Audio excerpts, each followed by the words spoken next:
Permata TV YouTube Indonesia dengan bangga mempersembahkan sebuah storytelling kekinian abad ini, diangkat dari karya besar Esa Mintarja yang sangat populer di masanya, berlatar belakang kisah tanah Jawa masa lampau dengan judul Kisah Api di Bukit Menoreh.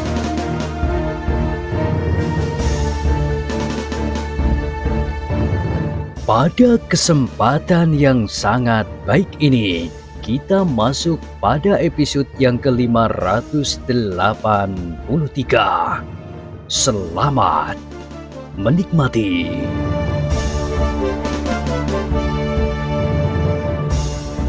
Di akhir kisah sebelumnya disebutkan, pada itu, di atas perahu, kiwas kita berdiri termangu. Ditatapnya wajah lawannya yang bertubuh raksasa itu. Sejenak ia dicekam oleh keraguan-raguan. Apakah ia harus mempergunakan tenaganya atau sekedar ilmu tipuannya? Namun akhirnya kiwas kita mengambil kesimpulan bahwa ia akan mempergunakan tenaganya terlebih dahulu. Karena jika ia mencobakan ilmu semunya dan ternyata ia gagal, maka hal itu agaknya akan mempengaruhi pertempuran yang terjadi kemudian. Jika aku tidak dapat mengatasi kekuatan tenaga dan ilmunya, barangkali aku memang harus bersembunyi di balik bayang-bayangan semu.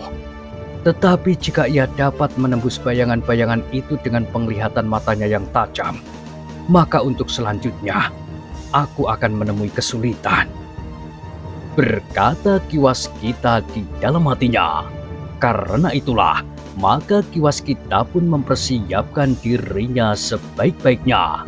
Dipandanginya lawannya yang bertubuh raksasa itu, kemudian mendekati selangkah demi selangkah. Gila, pikir kiwas kita. Raksasa itu berjalan saja seenaknya, seakan-akan membiarkan dirinya diserang dimanapun juga yang dikehendaki oleh lawannya.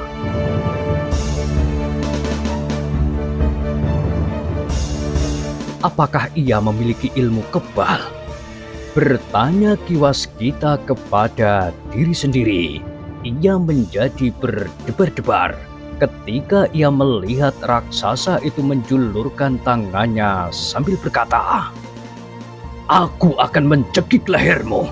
Jika kau meronta, mungkin lehermu akan terputus sama sekali." Kiwas kita menjadi heran melihat sikapnya, namun ia masih juga menjawab, "Apakah kau dapat memutuskan leherku hanya dengan tanganmu?" "Tentu. Tanganku mempunyai kekuatan yang tentu tidak kau duga. Aku dapat meremas batu padas itu sampai lumat." "Batu padas yang mana? Apakah aku boleh melihatnya? Jika kau benar dapat memutuskan leherku dengan remasan tanganmu, maka apakah kau dapat menunjukkan kepadaku sebelum leherku patah oleh kekuatan tanganmu itu?" Raksasa itu termangu-mangu. Katanya kemudian, "Apakah yang harus aku remas?" "Batu itu." "Batu yang mana?" "Di atas batu-batu padas itu, kau lihat batu sebesar kepalamu." Orang itu termangu-mangu sejenak. Ia melihat sebuah batu hitam tergolek di atas batu padas di sebelah kawan-kawannya yang sudah mulai bertempur. "Kawan-kawanmu mempunyai ilmu serba sedikit, tetapi itu hanya memperpanjang waktu saja. Perut mereka akan sobek oleh jari-jari kawanku." "Ya, tetapi bagaimana dengan batu itu?" Orang itu ragu-ragu. Katanya, "Lehermu tidak sekeras batu. Mungkin aku tidak dapat meremas batu hitam itu. Tetapi lehermu, aku dapat meremukkannya, dan sudah barang tentu kepalamu." "Aku minta waktu sedikit." Berkata Kiwaskita, "Sebelum kau memecahkan kepalaku, apakah kau dapat bermain-main dengan batu itu?" Tiba-tiba saja Kiwaskita ingin menjajaki kemampuan lawannya sebelum ia bertempur. Raksasa itu tentu memiliki kekuatan yang besar. Tetapi apakah kekuatannya itu dilambari oleh ilmu yang dapat memancarkan tenaga cadangan yang ada di dalam dirinya, atau sekedar kekuatan jasmaniah wantahnya saja? Apakah yang akan kau lakukan? Kita turun juga dari perahu ini. Agaknya tidak menyenangkan bertempur di atas perahu yang setiap kali terguncang-guncang oleh gerakan kita. Selebihnya, kita bermain-main dengan batu itu lebih dahulu sebelum kau bermain-main dengan kepalaku." Kiwaskita tidak menunggu jawaban. Ia pun kemudian melangkah ke bibir perahu dan meloncat turun. Sejenak ia memandang kedua kawannya yang telah berkelahi. Dengan sengitnya, seperti Kiai Gringsing, ia melihat bahwa Ki Sumangkar akan dapat melindungi dirinya sendiri.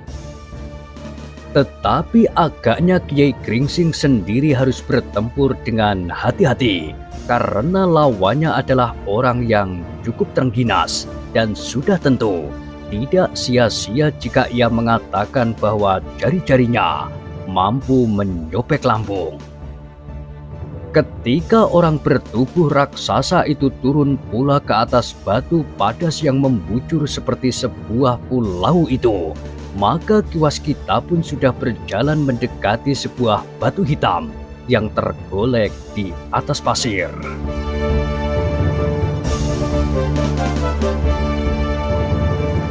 "Batu ini hampir sebesar kepalaku," berkata Kiwaskita.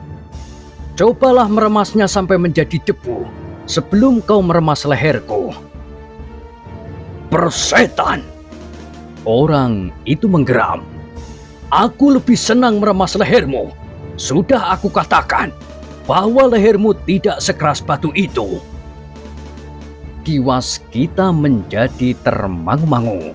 Agaknya kemampuan orang itu semata-mata karena tenaga wantahnya yang luar biasa. Mungkin oleh bentuk tubuhnya dan mungkin pula oleh latihan-latihan yang keras. Namun Kiwaskita memiliki kemampuan lain. Ia melatih diri bukan hanya sekedar mempergunakan tenaga lahiriahnya saja, tetapi ia melatih diri melepaskan tenaga cadangan yang ada di dalam dirinya dan membentuk dirinya menurut ilmu yang dipelajarinya. Karena itu, maka ia memiliki arus kekuatan yang lain dari kekuatan wantahnya saja. Pada itu, agaknya orang bertubuh raksasa itu berkeberatan untuk mencoba memecahkan batu hitam itu. Karena itu, maka Kiwaskita pun berkata, "Kenapa kau tidak mau mencoba untuk menakut-nakuti aku, atau untuk meyakinkan aku agar aku dengan sukarela menyerahkan leherku? Jika aku sudah tidak mungkin lagi berbuat sesuatu untuk menyelamatkan diri, maka aku akan membiarkan kau mencekik leherku sampai putus." "Gila! Aku tidak perlu berbuat apapun juga untuk meyakinkan kau. Aku akan langsung meremas lehermu dan meremukkan tulang-tulangnya. Kepalamu akan segera terpisah dari tubuhmu."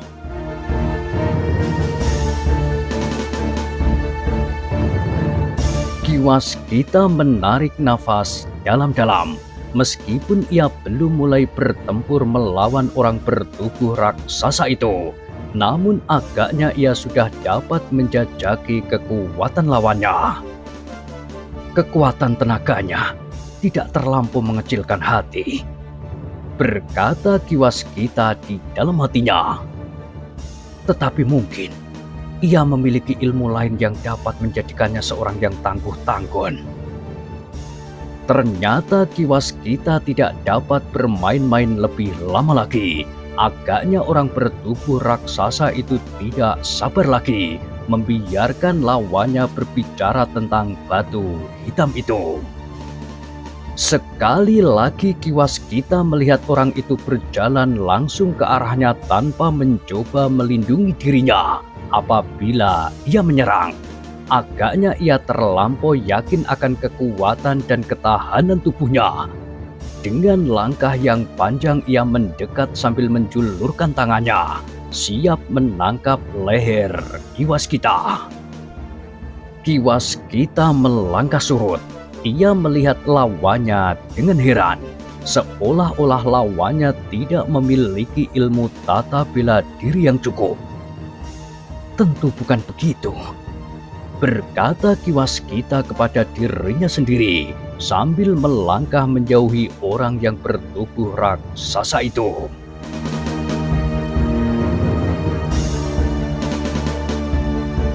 Kau tidak dapat lari, berkata orang yang masih saja menjulurkan tangannya itu. Aku tentu akan dapat menangkapmu. Aku juga memiliki kemampuan berlari melampaui orang lain. Gila, desis Kiwaskita di dalam hatinya sambil memandang orang itu dengan ragu. Jika aku menyerang dadanya, maka apakah ia akan dapat bertahan tanpa berbuat apapun juga? Namun Kiwaskita benar-benar menjadi bimbang. Jika ia tidak mempergunakan segenap tenaganya, mungkin ia akan terpental oleh kekuatannya sendiri. Tetapi jika ia memusatkan segenap kemampuannya dan memusatkan kekuatan itu pada serangan pertamanya, membentur lawan yang sama sekali tidak berusaha menahannya, apakah ia tidak akan melumatkan dada itu dan membunuh lawannya dengan cara yang sangat mengerikan? Dalam keraguan-raguan itu, akhirnya Kiwaskita menemukan suatu cara yang mungkin dapat dilakukannya. Perlahan-lahan ia bergeser terus diikuti oleh raksasa yang sedang menjulurkan tangannya untuk menangkap lehernya itu. Namun tiba-tiba saja Kiwaskita meloncat, mengambil batu yang tergolek di atas padas. Sejenak ia sempat memusatkan kekuatannya. Dipeganginya batu yang hampir sebesar kepalanya dengan tangan kirinya. Kemudian tangan kanannya terangkat perlahan-lahan. Sejenak kemudian dengan derasnya tangannya terayun dan sisi telapak tangannya menghantam batu yang berada di tangan kirinya itu. Akibat dari pukulan itu ternyata dahsyat sekali. Batu hitam hampir sebesar kepalanya itu pun pecah berkeping-keping.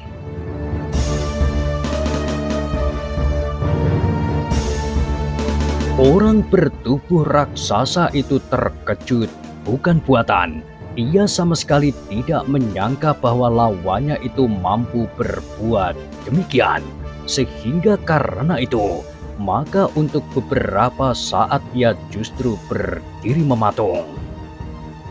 Kedua kawannya pun ternyata sempat melihat apa yang terjadi.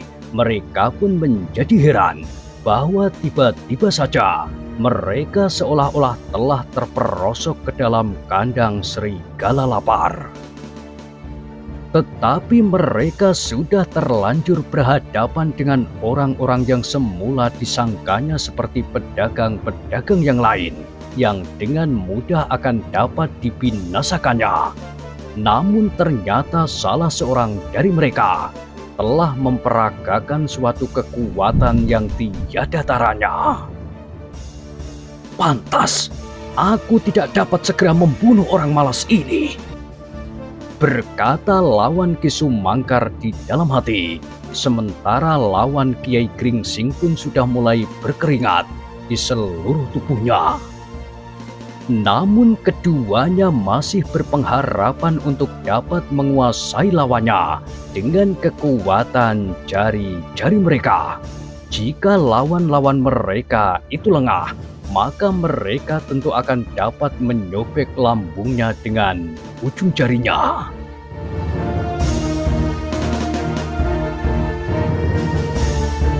Selagi kedua kawannya bertempur semakin sengit dengan mengerahkan segenap kemampuannya, maka orang bertubuh raksasa itu menjadi termangu-mangu.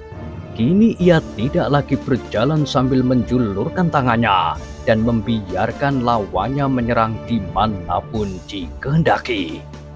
Tetapi ia pun menjadi heran, kenapa lawannya yang mampu memecahkan batu hitam itu tidak langsung menyerang dadanya yang seakan-akan dengan sengaja dibiarkannya terbuka.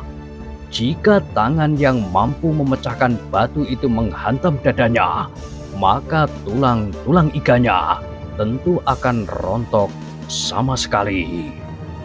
Dalam kebimbangan itu, ia melihat Kiwaskita berdiri tegak di hadapannya. Tiba-tiba saja, Kiwaskita itu sama sekali telah berubah di dalam pandangannya. Orang itu bukannya orang yang ketakutan dan menjadi pucat, melangkah surut sambil mengerutkan lehernya. Tetapi Kiwaskita itu kemudian seolah-olah telah berubah menjadi seorang yang lain sama sekali. Seorang yang sorot matanya mampu memecahkan dadanya, dan yang senyumnya bagaikan senyuman hantu yang akan menghisap darah dari ubun-ubunnya.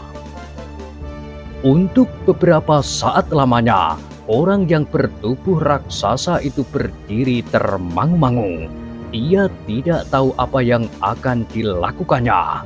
Sudah barang tentu ia tidak akan dapat mendekati orang yang mampu memecahkan batu hitam dengan tangannya itu, sekedar dengan menjulurkan tangannya saja.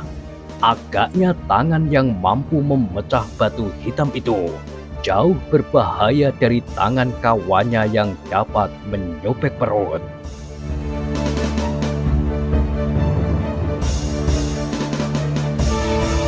Kiwaskita yang telah menunjukkan kekuatan tangannya itu pun masih berdiri tegak. Ia sedang mengamati akibat apakah yang timbul pada lawannya, pada orang yang bertubuh raksasa itu. Jika ia sama sekali tidak mengacuhkan permainannya, maka ia adalah orang yang sangat berbahaya, sehingga ia harus menjadi sangat berhati-hati. Tetapi ternyata ia melihat dengan jelas perubahan sikap dan tatapan mata orang bertubuh raksasa itu. Untuk beberapa saat nampaknya ia berdiri saja bagaikan membeku. Namun kemudian wajah itu menjadi pucat dan bahkan tubuhnya gemetar. Ternyata bahwa ketabahan hati orang bertubuh raksasa itu tidak seimbang dengan bentuk lahiriahnya. Tubuhnya yang gagah, tinggi dan besar, dadanya bidang ditumbuhi oleh rambut yang lebat. Raut wajahnya menunjukkan betapa ia telah ditempa oleh alam yang sangat keras. Kumis dan jambang yang lebat terawat sebaik-baiknya. Namun hatinya tidak lebih besar dari biji otek terbagi 1000. Sikapnya yang kasar dan sombong adalah selubung yang rapat bagi kekerdilan jiwanya. Karena itulah, ketika ia melihat tangan Kiwaskita memecahkan batu hitam yang hampir sebesar kepalanya itu, hatinya segera menjadi kuncup.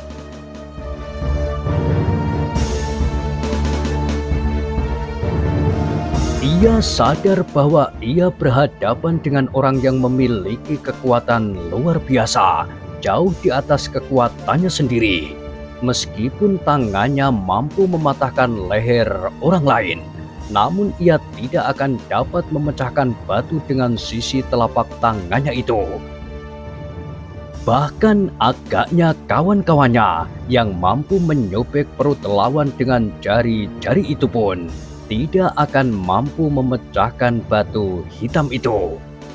Ketakutan yang melanda dadanya itu ternyata tidak dapat dilawannya lagi. Dengan demikian maka ia tidak mempunyai pilihan lain daripada menghindar dari arena perkelahian itu. Orang bertubuh raksasa itu tidak sempat berpikir. Ia pun kemudian meloncat berlari naik ke atas perahu. Tidak ada pikiran lain padanya kecuali menjauhi orang yang dapat memecahkan batu sebesar kepalanya itu. Ki Waskita benar-benar terkejut melihat orang itu berlari. Yang melintas di angan-angannya adalah bahwa orang itu adalah orang yang sangat berbahaya. Ia akan membunuh siapapun yang dianggapnya dapat mengganggu dirinya dan kelompoknya.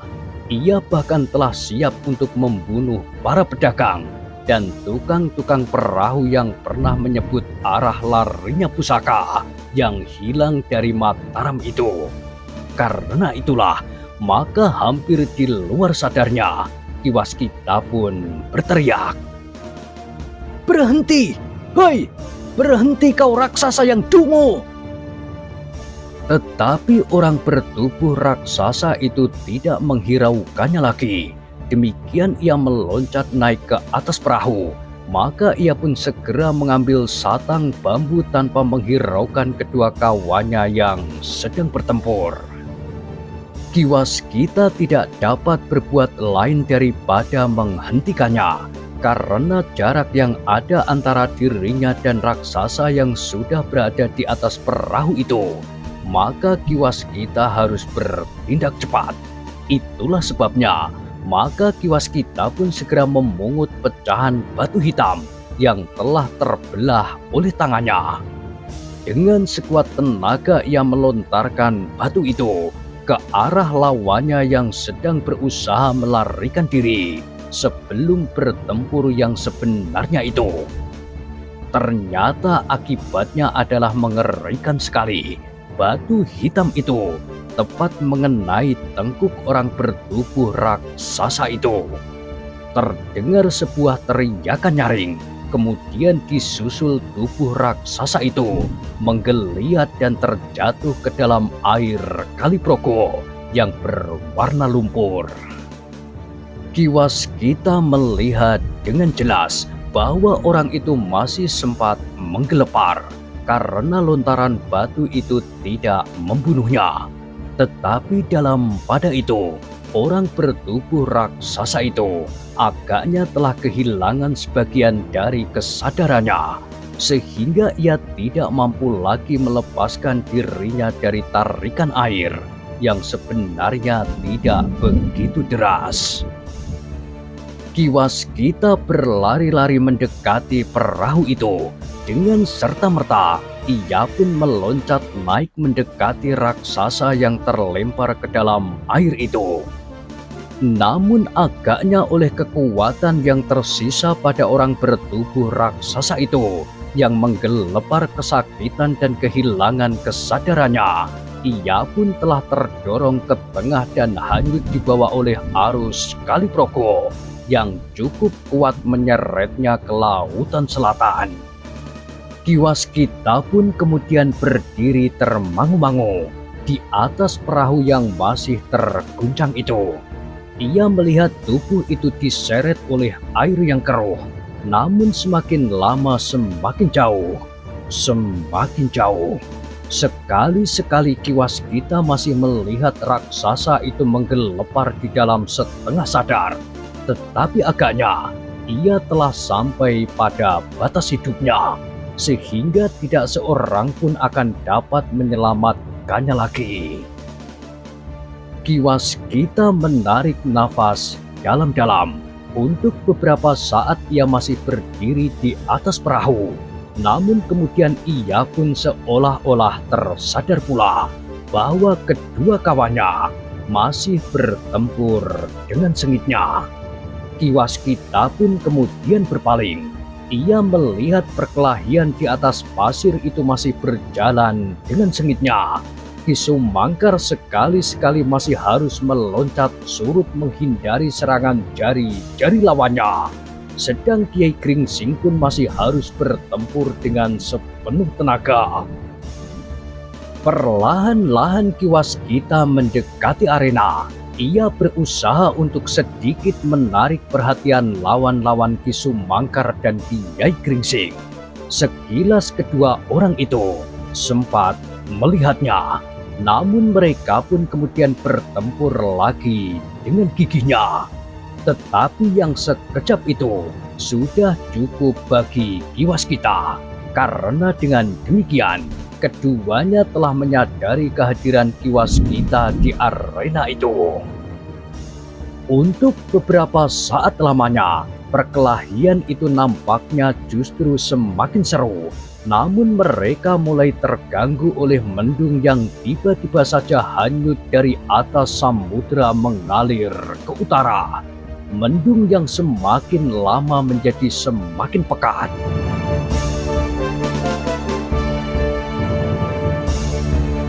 Setiap kali mereka yang bertempur mencoba untuk melihat wajah langit yang menjadi suram, namun mereka tidak sempat memperhatikan awan yang hitam itu terlalu lama, karena mereka masing-masing harus mempertahankan hidup mereka.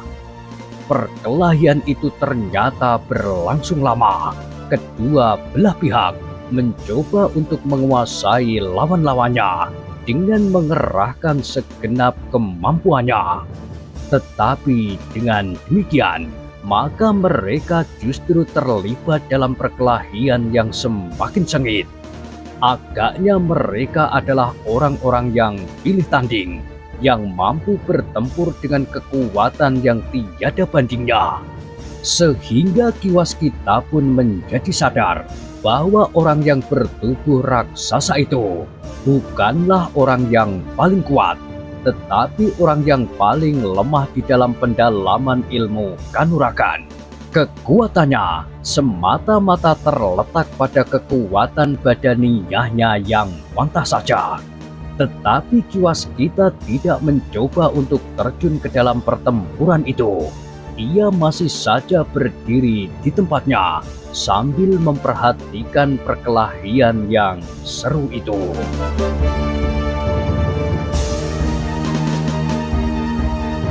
Sementara itu, langit pun menjadi semakin gelap. Bukan saja gelapnya mendung di langit, tetapi matahari memang sudah menjadi semakin rendah di sisi langit sebelah barat. Apalagi mendung memang menjadi semakin tebal, dan di beberapa bagian hujan pun mulai turun dengan derasnya.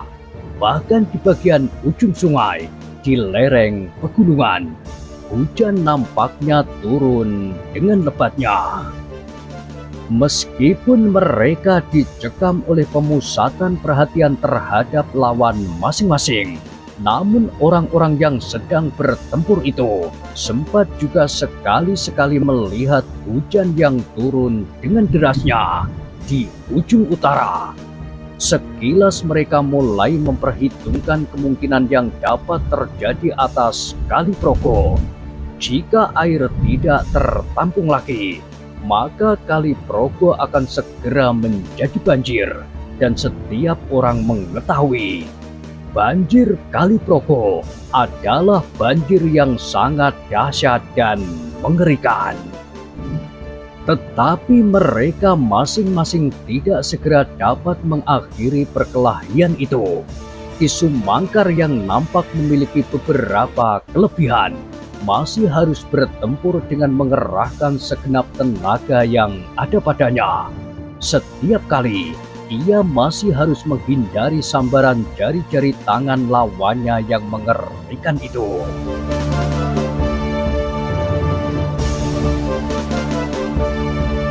Dalam pada itu, selagi perkelahian itu masih berlangsung dengan seru, terasa bahwa riak-riak air yang berbuih mulai merambat ke atas pasir di tengah-tengah Kali Progo itu.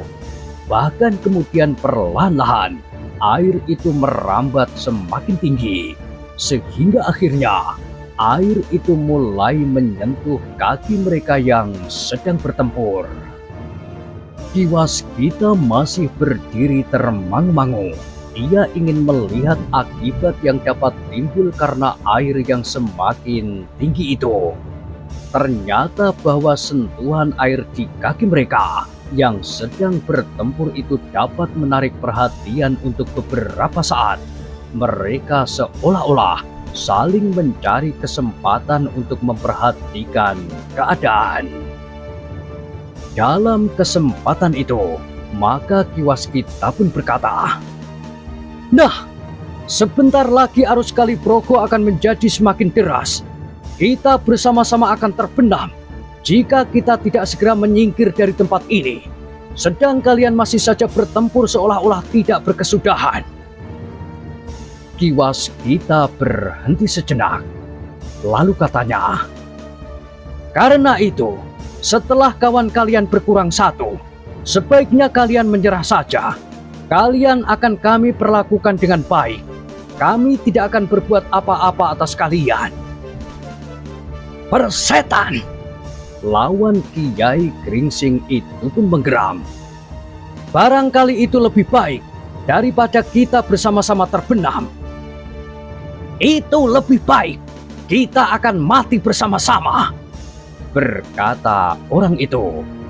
Kiai Gringsing yang kemudian surut selangkah mengerutkan keningnya memandang air yang semakin tinggi. Namun kemudian ia pun menarik nafas dalam-dalam sambil berkata, "Jika kau menyerah, kau tidak akan mati. Tetapi jika kita bertempur terus, kau akan mati seperti kawanmu itu. Karena kami akan bertempur bertiga, dan kalian hanya berdua saja. Apalagi kami adalah orang-orang yang sudah terbiasa berkelahi di dalam air." Lawan Kiai Gringsing itu menjadi tegang sejenak. Sesaat ia berpaling memandang kawannya yang juga berdiri tegak dengan wajah tengadah.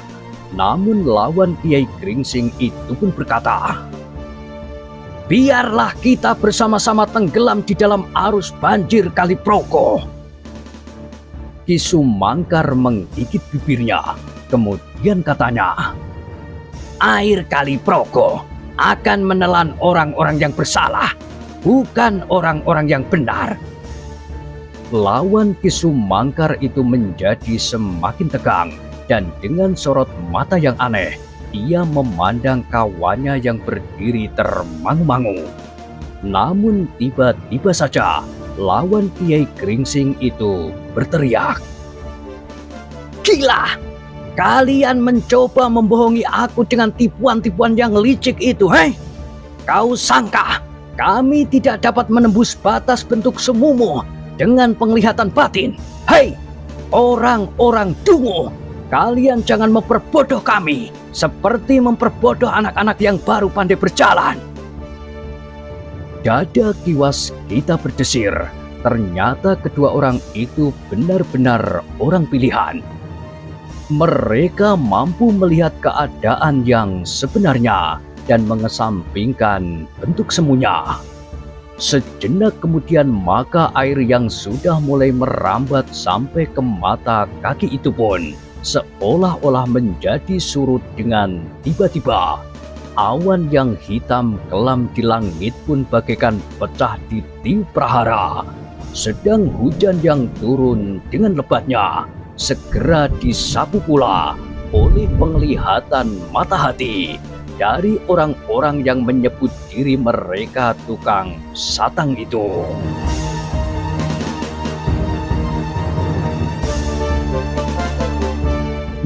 Nah, bagaimanakah kisah selanjutnya? Silahkan ikuti terus kisah Api di Bukit Menoreh pada kesempatan berikutnya. Sampai jumpa.